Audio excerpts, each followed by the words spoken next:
Funny enough, I had never loved dancing. There was nothing about dance that ever appealed to me. I saw this amazing music group, called Hype at the time, and I applied to join them because at the time I was a singer. By the way, I sing real good.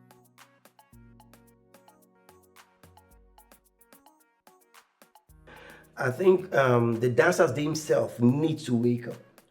They need to wake up and understand that there's a very important role for them to play and grow and to meet that demand.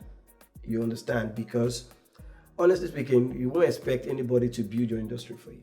Welcome to DURA'S podcast, the podcast where we explore stories and issues that inspire us all. I'm your host, Afro Debbie, and today we have an amazing guest with us here in the studio, Mr. Shala Dance. Welcome, sir. Thank you. All right, so Shala Dance isn't just a dancer, he is a cinematographer and he is a lot. So it's amazing to have you join us. So let's start from the beginning. Yeah, so tell us your journey into dance. Okay, my journey into dance, I think it's something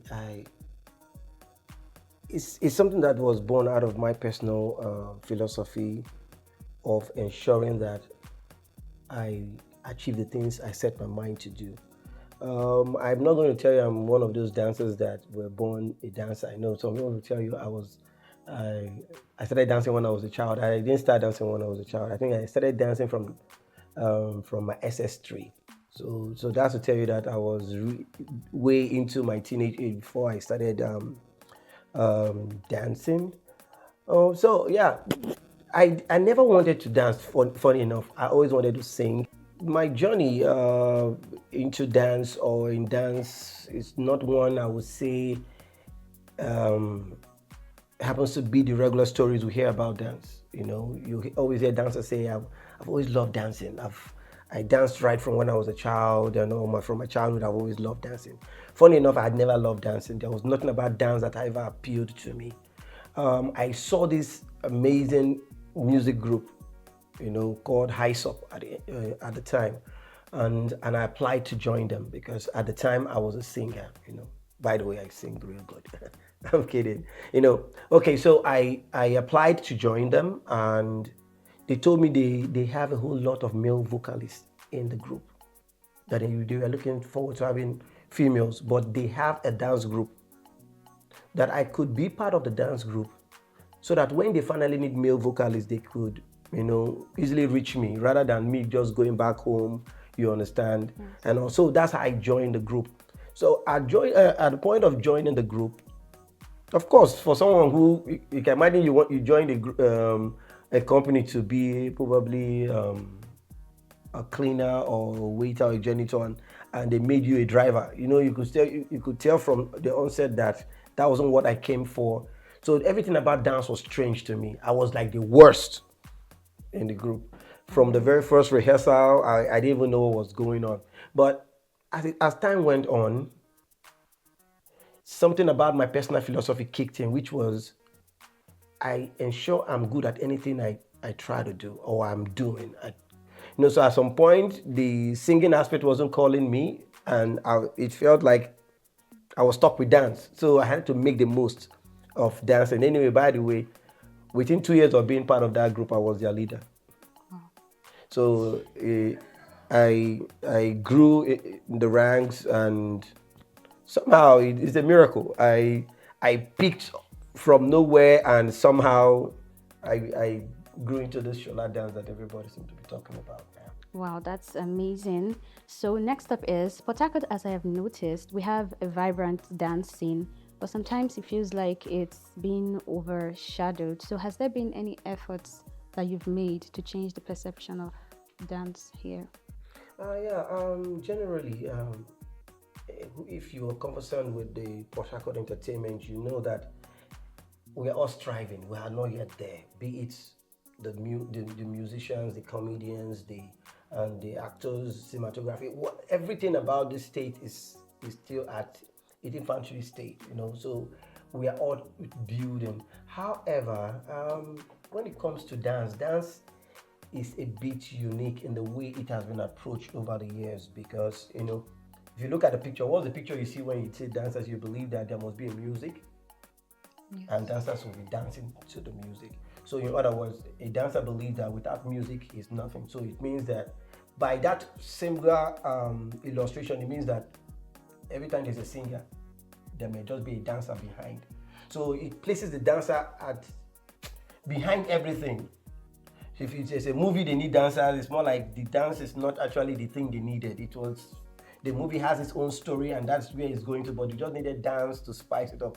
So dance has not been taken for what it is as an industry of its own, of a sector, a subsector of the entertainment industry of its own, and given its rightful recognition and its rightful place. But nonetheless, over the years, likes of us that have been in it this long and traveled, we've come to realize, notice, discover that dance can stand on its own. You don't need a movie, you don't need an artist, to find that expression. So is the transition now between myself and those that have this exposure to the younger generation and those dancing actively to understand their place. Because if they don't understand their place, they will not understand their value. Okay. So pretty much that's it. Yeah. All right. So I remember speaking to a few dancers, and they were telling me something about middlemen. I know that there are middlemen in the entertainment industry, that's acting and other places, but I've not heard about middlemen with dancers. So they said, let me give you a scenario where maybe a group of dancers are called for an event, and somebody is in the middle taking the cut from what they were supposed to receive. So is that true that there are middlemen in the dance sector? The truth is this: entertainment is what they call it, is shredded in this whole middleman thing, and of course, dance is no exclusive of that. Actually, middlemen have always been there. The problem is not having middlemen; it's having fair middlemen. Okay. There's always going to be somebody that's going to get a job. There's always going to be somebody that will be the one they will contact you. Because you agree with me, while we're seated here, somebody may need my service, and I'm not there to market myself. Somebody must be there speaking on my behalf and is going to contact me. The issue of middlemen is how fair are these ratios when the jobs finally come. A middleman is contacted for a job, and they say, for example, they're going to pay each dancer 50,000 naira per dancer, and you take this job. They go as far as deceiving these dancers that they're giving them a platform. There is an opportunity. You understand? Mm-hmm. For example, Davido want to shoot a music video and contact a middleman to get them dancers. And the middleman actually probably negotiated that each dancer should take 50,000 naira, for example, and Davido pays. That middleman comes back to the dance sector now and tell them, don't you think it would be a privilege if you are in a video with Davido? Mm. So at the end of the day, it seems like it's a favor they're doing the dancer. So most of these dancers that are given some of these jobs by these middlemen are really shortchanged. Okay. The ratios are usually never fair, from paying them ridiculously low to not paying them at all. That's the issue with middlemen in the dance sector.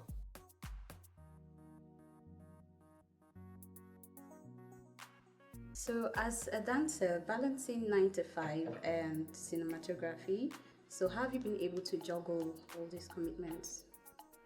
What do you call it? Generally, as a Nigerian or as a human being, there must be multiple streams of income. Nobody survives with one stream of income. It's about management, time management, and paying the needed sacrifice. It's not an easy one. I have 9 to 5. I have my personal company that is into so many other things. You understand?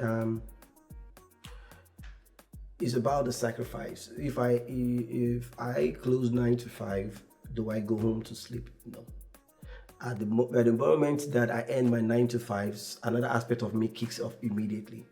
So it's about balancing, ensuring that at 9 to 5 I am effective, At my personal endeavors, I'm effective. And by whoever is into cinematography knows that we don't sleep at night. At night, while everybody's sleeping, you were editing. So you have to do the work for you to get the money.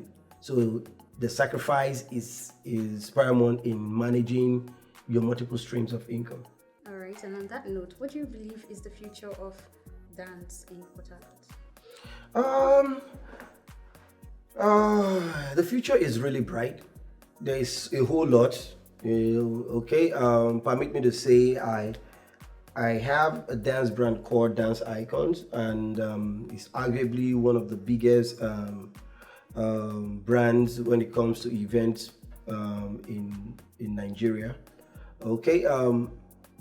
At this event, honestly speaking, you've attended a whole lot of music concerts, you've attended a whole lot of comedy events, and the rest of them. They've done their beats, but trust me, if you are at a dance concert, you can't sit down. The energy is something else. It's mind blowing. It's intriguing, and all of that. So, seeing all of that, there is a future. There's a future. The future is really bright. I think the dancers themselves need to wake up. They need to wake up and understand that there's a very important role for them to play, and grow and to meet that demand. You understand? Because honestly speaking, you won't expect anybody to build your industry for you.